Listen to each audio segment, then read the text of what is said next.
la peinture est le divan de Procuste, qui convient à Freud comme à Moïse. On coupe ce qui dépasse et on allonge ce qui est trop petit. Et comme ça, on trouve un coin,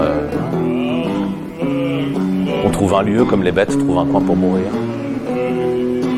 Cette proposition de Berlin m'a acculé à reprendre les pinceaux. C'est-à-dire qu'avec ce sujet qui est quand même très étrange de Freud et Moïse.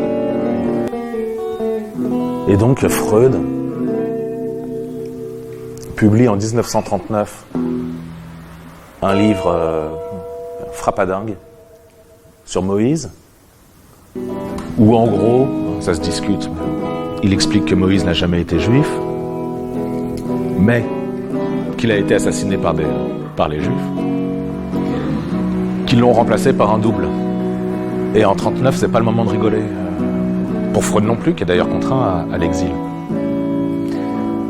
Déjà qu'on nous mettait sur le dos le déicide, le meurtre du Christ, il dit non, mais il y a Moïse en plus. C'est un livre qui a été énormément commenté, étudié, mais qui renvoie en effet à un épisode fascinant de l'histoire, c'est-à-dire la naissance de l'histoire, la création du monothéisme, avec ça de la politique et puis de tous les emmerdes qu'on connaît, et qui nous renvoie à l'Égypte antique, c'est-à-dire une très très haute civilisation qui était entièrement régulée par l'art et pour l'art, qui demeure l'un le plus grand art jamais produit.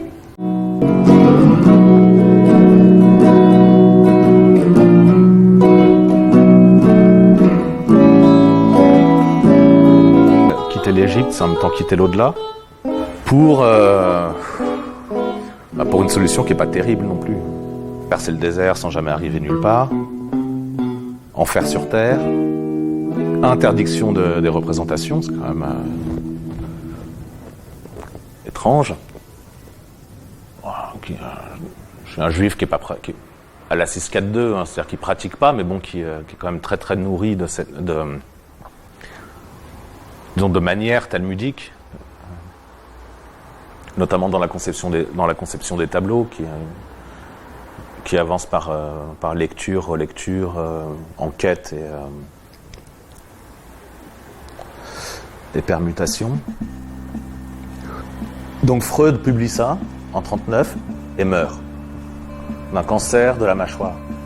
Alors c'est quand même très étonnant que le patriarche de la cure par la parole meure de la bouche. En écrivant quelque chose sur un prophète, sur Moïse, qui était lui-même bègue, avec des accents réjouissants. C'est-à-dire qu'avec Freud, on peut quand même s'en donner à cœur joie sur la sexualité, sur Dora, l'homme au loup, etc. Ce sont L'Égypte antique est extrêmement peuplée, il y a tout un bestiaire aussi. Donc le raisonnement de peinture permet de jeter un filet à papillon sur ce cadre immense et de le faire délirer selon des raisonnements strictement picturaux.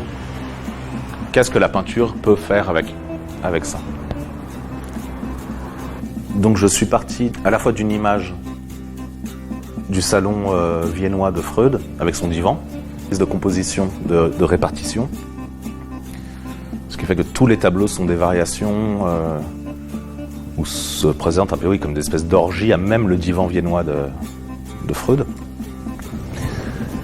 De l'autre, une réflexion sur ce qui constitue le délire au sens psychanalytique, la névrose ou l'hallucination, qui est généralement considérée